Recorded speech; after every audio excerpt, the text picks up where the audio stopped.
this shit. And I just read the same thing in New York. Oh, yeah? Yeah. Well, nothing's a crime anymore. You can, in the state of Minnesota, you can shoplift up to $950 of the stuff, and you will not be charged with a crime for doing it. Really? Yeah. Why's that? I have no idea. Yeah. Because they don't want to arrest anybody because they don't want to seem racist. Was that right? Wow, that's crazy. It's ridiculous. Yeah.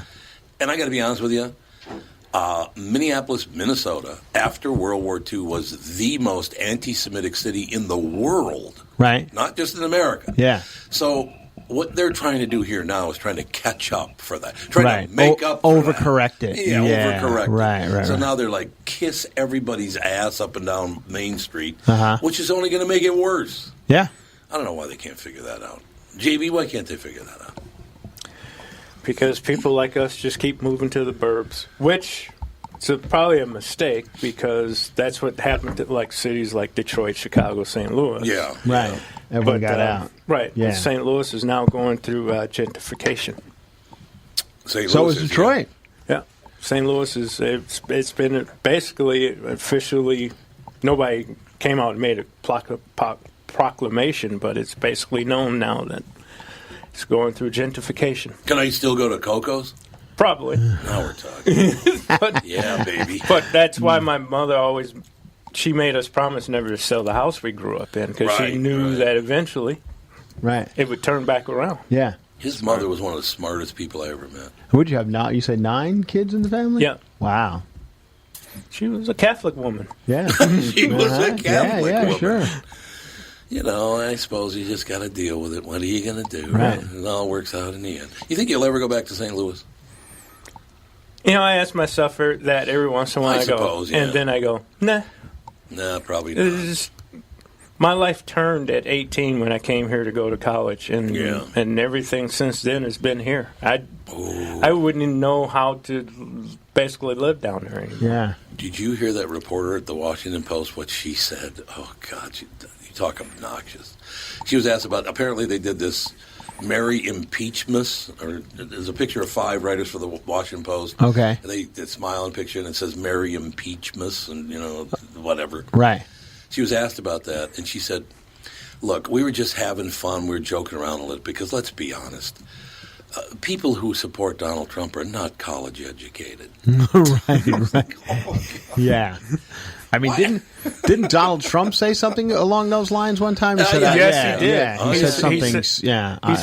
He said I appeal more to Well, he said, I like the uneducated. The uneducated, that's what he said. I like the poorly educated. I love the poorly educated. Yeah, I love the poorly educated. What an asshole. Yeah, that's what he said. Yeah. And they were right to them. It was a big rally. Yeah. So I don't understand, really. There's never been anyone that I've been excited to vote for, ever.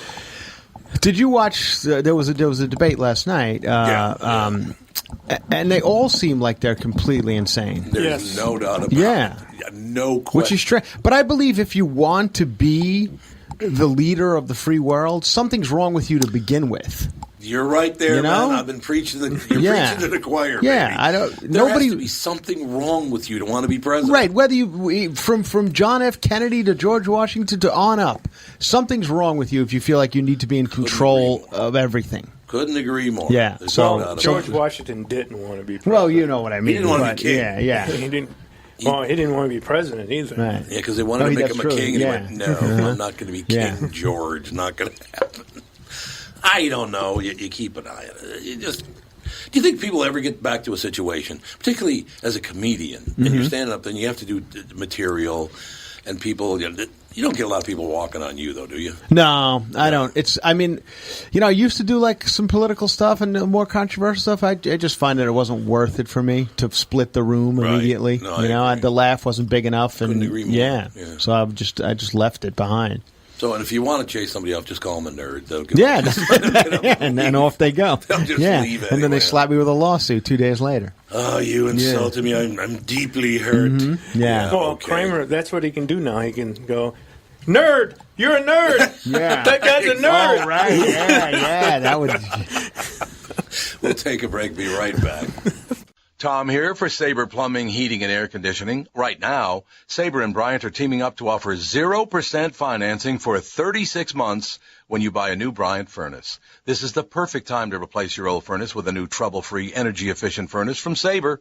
And when you buy Bryant equipment, you're getting one of the most trusted names in the industry. This 0% offer is available for a limited time. Call Sabre Plumbing, Heating, and Air Conditioning to find out more, and please tell them that Tom sent you. Sabre and Bryant, whatever it takes.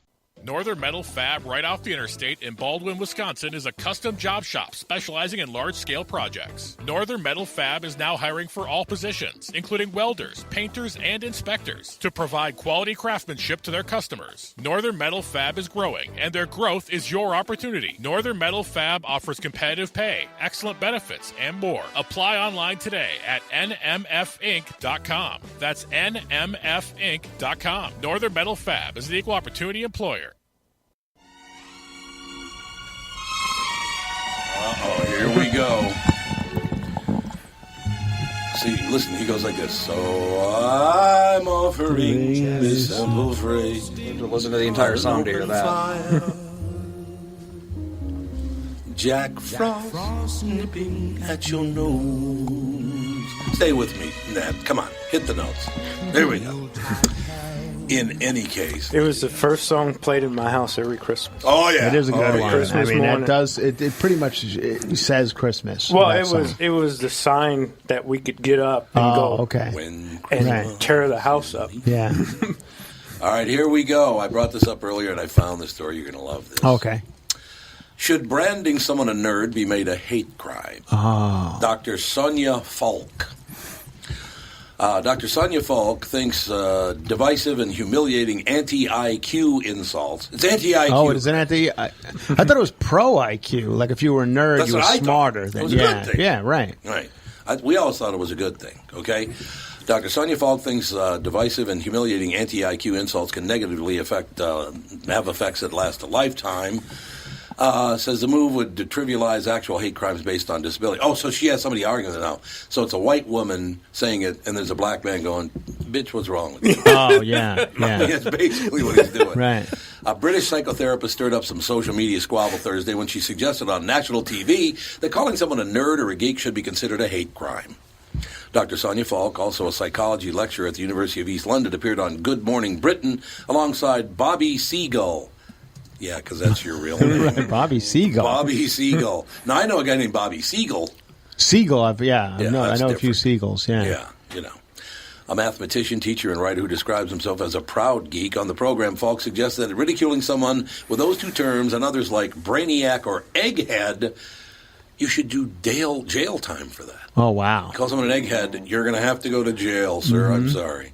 Egghead I haven't heard in a while. That one, yeah, that seems like that one's been left behind. Kind of like the no malarkey on Joe Biden's tour bus. What was that? I can't believe that was real. I thought it was a joke when I saw it online. I thought somebody did that to him and he just took it and accepted it. No, he's no malarkey. That is his bus, the no malarkey bus. Okay. So in other words, this woman was teased as a kid. Yeah. And now she's getting she back. wants her bullies put in jail. Yeah. Mm-hmm. I'm going to get even. Yeah, here it is. I think people find it startling because very high IQ people are a minority group in society who are very much ignored. They're not understood and largely neglected. It is the case that very high IQ people very often are bullied at school, for example. They're a target for being bullied quite viciously, so she was bullied quite viciously. Oh, okay. Well, they're not ignored. They're running the world right now. I That's know. hardly, right. Is Jeff Bezos ignored, like Mark Zuckerberg or whoever runs Google? Like, these people aren't ignored. I know. No, you're absolutely right. Well, it would be funny when we'd be kicking in the olden days, when we'd be kicking the snot out of Northwestern.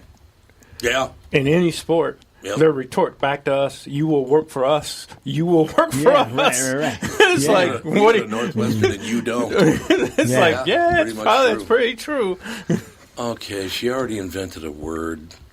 Uh-oh. Falk emphasized that neurodiversity, or the differences in people's brains. Yeah, I know what diversity means, and I know what neuro means. Yeah. You know, you dumb bastard. Is an aspect of individual difference which really ought to be recognized by society. We do, though, Nate. You just made the point they're doing rather well. Well, most highly intelligent people, I think, are really good socially as well, too. I think it goes together. Yes, exactly. I mean, social skills is part of intelligence, too. So.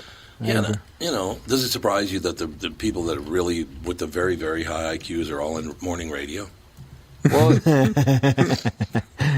he just Chris, he looked away from me when I said that. Do you feel they do have good social skills? I feel sometimes the real smart ones don't have They don't have time to waste on social and they lack street interaction. smarts. Yeah. Mark Zuckerberg seems like a little on the spectrum to me. Something's a little off with that guy. Oh, yeah. Yeah.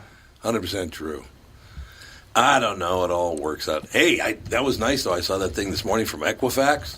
Everybody's suing them for stealing their information and selling their information. Yeah. Each person is going to receive between $1 and $7. Yeah. Wow. I love when I get that thing in the mail that says I'm a part of some, that I'm going to get 35 cents. Part of some class action lawsuit. Yeah. And you do nothing and you'll get your part. It's like, well, I wasn't planning on getting anything anyway. Yeah. And $1. Yeah, you get the $2.91 check. It takes more to process it than it does the... I do love that getting mail. That's the number on the check is less than the stamp. Yeah. Why don't you just bring it over to me? Right. Save us both a lot of money. I don't know. I do you think this is never going to stop, is it? I mean, if now we accept the fact you can't call anybody a nerd or a geek anymore because it's a hate crime. Right. What next? Because there's always something next. Yeah, I mean, I think it swings. I think it's going to start swinging back the other way. Yeah. I hope so. Yeah, God, I hope so. I think it's coming with Sticks and Stones. Yeah, and Bill Burr's special. It's starting to And then I saw, and I can't think of the gentleman's name. I watched it last night. Chinese stand-up comic. Yeah, Ronnie Chang. Yes. Yeah. Oh, good one. he was just lighting it up. He was nailing it. Yeah. He's from Malaysia. And, it still has a little bit of an Asian accent, but, you can clearly understand him. He's on The Daily Show. He's one of the correspondents on The Daily Show. He's pretty good. Yeah. Is he? Mm-hmm. Yeah, that Daily Show. What an interesting... That was started by a woman from Minnesota, wasn't it? Yeah. I believe so. What's her name? It's going to come to me. It'll come to me. And they kind of tossed her. It was two women. It was two women. That's right. It was two women. That's back when it was Craig Kilborn. Yes. Who was also from Minnesota. That's right. Yeah. That's right. Mm-hmm. He was from Hastings or something, wasn't he? Yeah. Whatever happened to him? Liz Weinstein, I think. Liz Weinstein. That's exactly right. Liz you Weinstein. Remember Kilborn had it. Then he Winstead. went. Yeah, Winstead. Winstead. That's it. Liz Winstead. Yeah. He went to do the show after. Yes, later with Craig Kilborn or something, right? And he pissed everybody off. Right, and he pissed everybody off, and there was a goodbye after that. Yeah, and never really saw him again. No. He just recently resurfaced in a commercial. He's on a commercial right now for something I don't know exactly what, but I just saw him again. Because at that time, he also got big into the NBA would have him everywhere and anywhere. Yeah. At that time, too, because he was big into basketball. Hey, speaking of that, by the way, what about our guy being a movie star now? Yeah, Kevin Garnett? He's in that Adam Sandler movie, right? Exactly. Yeah. Uncut Gems. Well, it's easy to play yourself. So. Oh, is he just playing himself? Yeah, he's playing himself. So he's just a prick in the movie? But LeBron was in the Amy Schumer one. He did a pretty good job in that, what was it called? The Amy Schumer movie a couple of years ago? Yeah, I saw it, but I forgot what it's called now. Never saw it. It's not a good sign. Yeah, no, right. You forgot the name. You were in the business and you forgot the name. Yeah. It was pretty funny, though. David Tell was in that. Yeah, that was the funniest part to me. Was Amy Schumer and who? LeBron James. LeBron James. It was her big movie. Bill Hader's. Yeah. That would have been Trainwreck. That's the one. Yeah. Well, everybody's now waiting for the reboot of... Mulan? No, the Michael Jordan movie that now LeBron... Space Jam. Space They're Jam. rebooting Space Jam? Yes, they are. Oh, my God. Of course they are. You're going to get R. Kelly out of prison? Right. Yeah. I believe he can't fly. No. I believe he can fly. Yeah. I'm pretty sure he can fly. I think you're right about that. That's another one I've never understood. You're attracted to a kid. Yeah. The hell is that? I agree. Yeah. I don't understand. When I read about those Jeffrey Epstein, boat party, a bunch of 16-year-old girls, I said nothing sounds more annoying to me than being on a yacht with 25 16-year-old girls. That sounds terrible to me. Yeah. Doesn't it? Yeah. Help me with this math problem. Right. Great. Yeah. Perfect. I just don't understand. So sex with a 16-year-old girl is a great thing for you.